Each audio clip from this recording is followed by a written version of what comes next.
Shalom anak-anak yang hebat.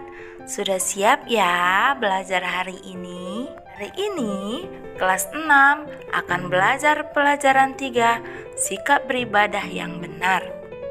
Nah anak ibu, sebelum kita belajar, ada baiknya kita berdoa terlebih dahulu.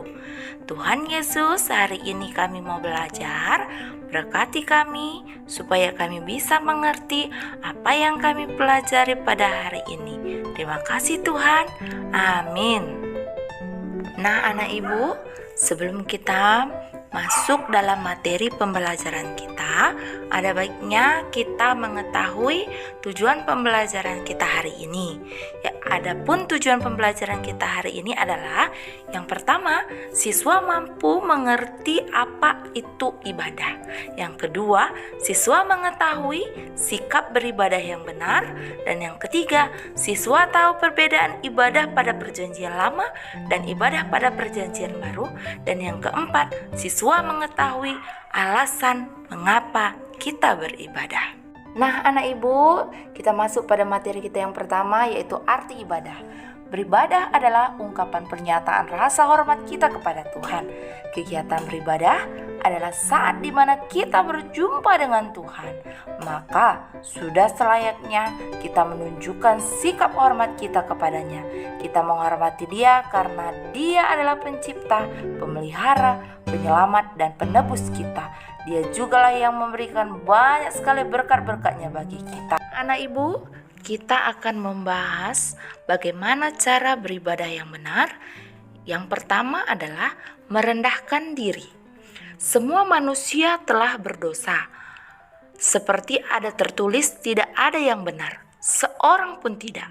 Kebenaran ini juga ditegaskan kembali dalam Roma 3 ayat 23, karena semua orang telah berbuat dosa dan telah kehilangan kemuliaan Allah. Karena dosanya, manusia pantas menerima penghukuman dari Tuhan. Kita pantas dibinasakan di neraka yang kekal, tetapi Allah mengasihi kita dan menyelamatkan kita melalui pengorbanan anaknya, Tuhan Yesus Kristus. Melalui iman kita kepadanya, kita dilayakkan menjadi anak-anaknya yang terkasih. Maka patutlah kita datang ke hadapannya dan dengan penuh rasa hormat serta merendahkan diri. Dan yang kedua adalah dengan berhiaskan kekudusan. Maha Kudus atau Maha Suci adalah salah satu sifat Allah. Karena itu, Dia tidak dapat menerima segala bentuk dosa atau kecemaran. Kekudusan Allah menjadikannya tidak dapat dihampiri oleh sembarang orang. Kita bersyukur oleh karena sekarang kita boleh datang kepada Tuhan kapan saja. Itu semua karena pengorbanan Tuhan Yesus telah memperdamaikan kita dengan Allah. Melalui penderitaan dan kematiannya, Yesus menebus hukuman dosa kita. Pengorbanan Yesus telah menyediakan jalan bagi kita untuk datang kepada Allah. Yang perlu kita lakukan adalah bertobat dan beriman kepada Yesus.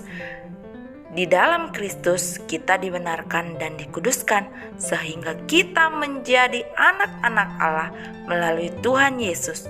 Allah menjadi Bapa kita. Namun demikian bukan berarti kita boleh menghampiri Tuhan dengan asal-asalan atau sembarangan. Dalam Alkitab kita diingatkan supaya sujud menyembah Tuhan dengan berhiaskan kekudusan. Kekudusan hendaknya menjadi bagian dari hidup kita. Kita tidak perlu sibuk dengan berpakaian mewah dan modis, serta mengenakan berbagai perhiasan mahal. Tuhan lebih peduli dengan hati kita dibandingkan pakaian kita. Kita cukup memakai pakaian yang sopan dan bersih. Perhiasan kekudusan yang dimaksud adalah dengan menaati Dia setiap saat, serta menjauhi larangannya. Walaupun kita sudah diselamatkan karena beriman kepada Tuhan Yesus, kita tidak boleh terus-menerus hidup dalam dosa. Karena Allah telah menyelamatkan kita, maka seharusnya lah kita menunjukkan dengan berbuat baik kepada semua orang. Dan yang ketiga adalah dengan segenap hati.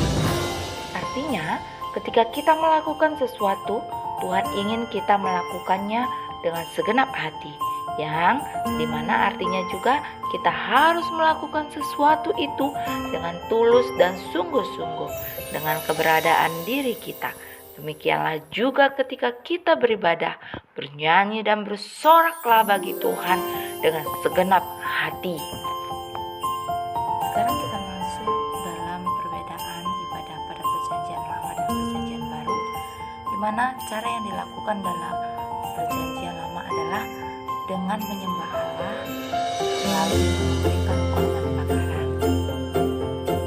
Dan ibadah pada perjanjian baru, Yesus tidak lagi menekankan ibadah sebagai suatu tempat, tetapi Dia menekankan bahwa ibadah adalah sungguh-sungguh memberikan hidup dan hati kepada Allah. Jadi ibadah yang sebenarnya dalam perjanjian baru adalah suatu pelayanan yang dipersembahkan kepada Allah, tidak hanya dalam arti beribadah di bait suci, tetapi juga pelayanan kepada sesama manusia. Adapun alasan kita beribadah adalah yang pertama, karena beribadah adalah cara kita mengucap syukur kepada Allah atas apa yang sudah diberikannya dalam kehidupan kita. Dan yang kedua, alasan kita beribadah yaitu karena itu adalah cara kita untuk berkomunikasi dengan Allah itu sendiri. Dan yang ketiga adalah karena itu merupakan perintah Allah. Kesimpulan dari materi kita hari ini adalah kegiatan beribadah adalah saat di mana kita berjumpa dengan Tuhan. Maka kita sudah selayaknya menunjukkan sikap hormat kepadanya. Kita harus ingat bahwa Dia adalah Allah yang kudus.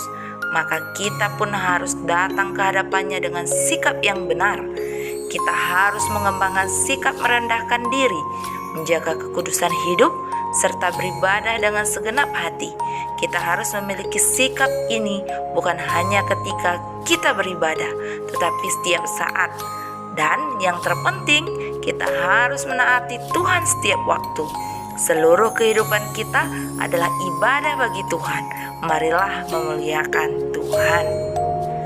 Nah, hari ini setelah kita melakukan pembelajaran, kita akan mengerjakan latihan soal ya anak ibu.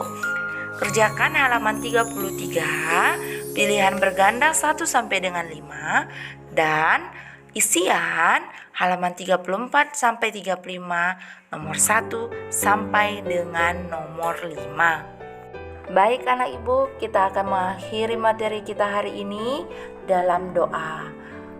Kita bersatu dalam doa. Tuhan Yesus, terima kasih hari ini kami sudah selesai belajar. Biarlah Tuhan, apa yang kami pelajari tentang sikap beribadah dapat kami lakukan dalam kehidupan kami, sehingga kami dapat menyenangkan hati Tuhan. Terima kasih Bapa yang baik. Amin. Oke, terima kasih anak ibu. Tuhan Yesus memberkati. Shalom.